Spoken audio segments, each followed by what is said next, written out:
Here's a concept I didn't really hear you talk. You talked a little bit about it in the book, but this is like kind of a key concept for me, and is the concept of pre-selection, or what Dr. David Buss calls the mate copying strategy.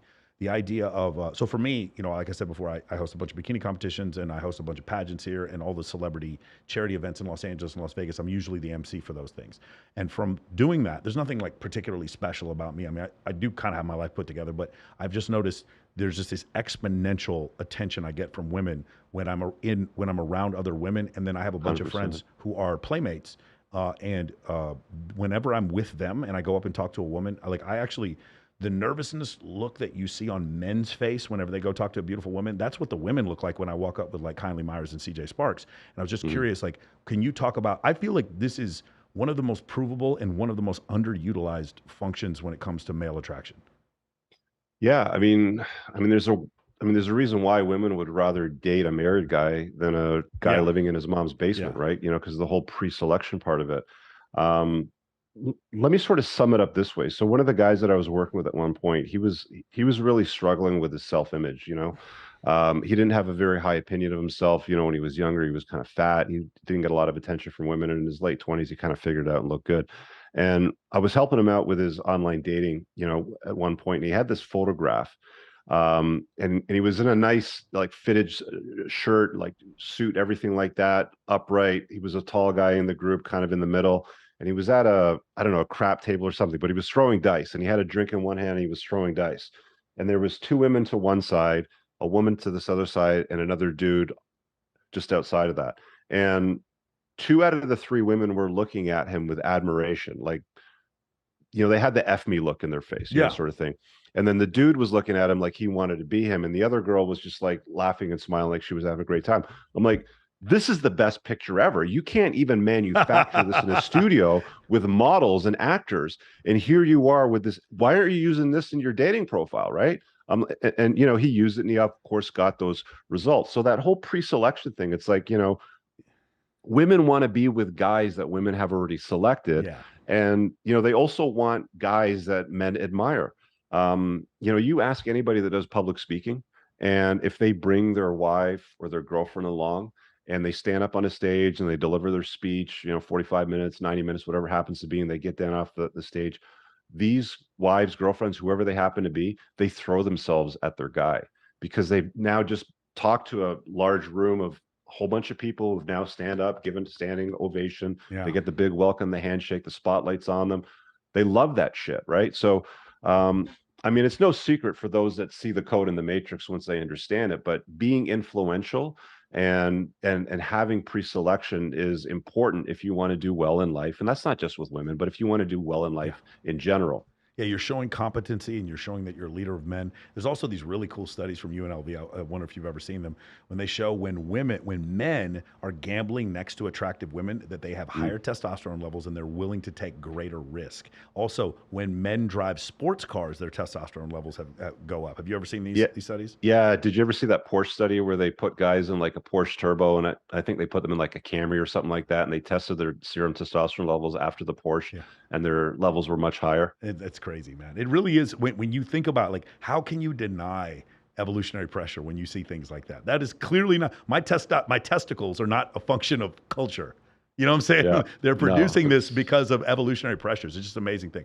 So here's that's kind right of the on. controversy. This is like the back and forth that Rolo and I have. In order for Yeah. me to host an event with 200 girls, I have to have female friends help me out. Like 4 girls through my birthday party, and I know there's this kind of like hard and fast rule in the manosphere, this idea that you can't have female friends. And for 99% of men, I agree that you can't have female friends because most of you guys would get friend zoned.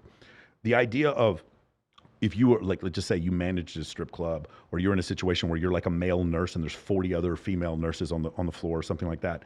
If a man has that level of abundance, can he have female friends that, again, the reason why I keep bringing this up is like a lot of times for me, it's my female friends are doing the introduction for me. And whenever I talk to girls that are fantastically beautiful, like playmates or whatever, they're always telling me it's their girlfriend who introduced them to the guy that they're dating. Do you understand? Do you understand what I'm saying?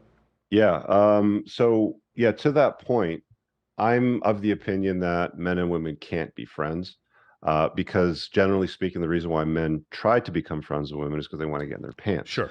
Now, in the scenario that you're talking about, it's a little bit different, right? Like, you need, like, they're more accessories than what they are friends. Like you're not gonna be like, hey Becky, let's go on this rally and drive supercars, Right. 3,000 miles and have a blast and drink booze and drive fast. Becky's not down for that, but Becky is down for being with Mike when he's at the event and there's lots of lights and cameras and For sure. photographers and there's other girls there. So yeah, like having those accessories there can be helpful, but it's situational, if you know what I mean. Yeah, for sure. I think for the most part, if most guys that were in my life, what they would do is they would get friend zoned by all of these girls, and I just don't put that out there. Like I have a friend of Right. mine, again, she's a playmate with 3 million followers. She's been married for a while, and whenever I go to a bar with her, back when I, back in the day, we'd go out somewhere, and she would introduce me to someone, and it was over, Rich. It was fucking over. There was nothing else I had to do, and Yeah. because it was just such It's easy. brutal, It's game on easy mode. brutal pre-selection. Yeah, for sure. I mean that was the case, and so that I found that to be the case. But yeah, you're right. In a lot of cases, like they don't want to go play tackle football with me. They don't want to, hey, let's go to jujitsu class already. So I totally understand what you're saying. I think we agree is number one, don't get put in the friend zone, and number two, Justin Waller talks about your girl should not be going on trips to Vegas by themselves. Let me tell you, as the guy in Vegas, Justin Waller is correct. That is a true statement, and I agree with that completely because I've said that for a while too. It's, dude, you don't let them go out for girls' nights. You don't let them go out for girls' weekends. There's no traveling to Mexico, Dominican, Europe. And it's like, look, girlfriends with boyfriends don't do that. And the problem is that a lot of women, they don't like that, and they'll be like, "Oh, you're too controlling." It's like, no, I'm not controlling. I just happen to care about you, and I'm not going to put you in a difficult situation. It's like, I'm not going to go and park my McLaren in a shitty neighborhood. yeah. I know that I'm going to expose it to risk. I'm going to park it inside my garage and lock it there. Yeah, it's so funny because for me it's different. It's like I'm here. Dude, there are guys here who are monsters. Trust me, I've been to Vegas Yeah, many, many yeah. times. I know what goes on in Rich, Vegas. no, I mean there are guys here who are so good with women, bro. It is, oh my god. And then some of them are like the male stripper / VIP host, bro. You and his name is Chad too, bro. It is crazy. And so when I see that, I'm like, yeah, I kind of understand. It's not a function of like you leaving me. It's like, why do you need to do this without me? There's a couple that I know here.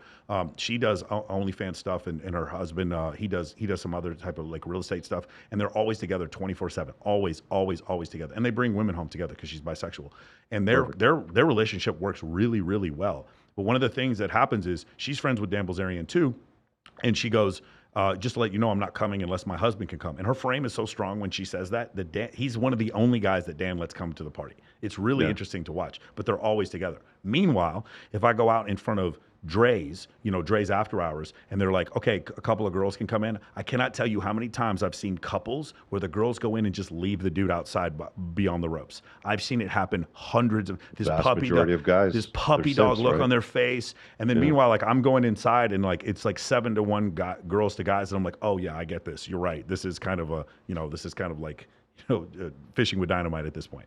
So yeah, it's you got to be territorial with your chick. I mean, sure. if she has a problem with that, then let her find some other guy. Yeah, Dr. Buss talks a bit about jealousy being an evolutionary adaptation. It's not a function of being immature. It's just one of these things where I'm a caveman, and the only way I know that the child is mine is if I'm the only one in the cave with her.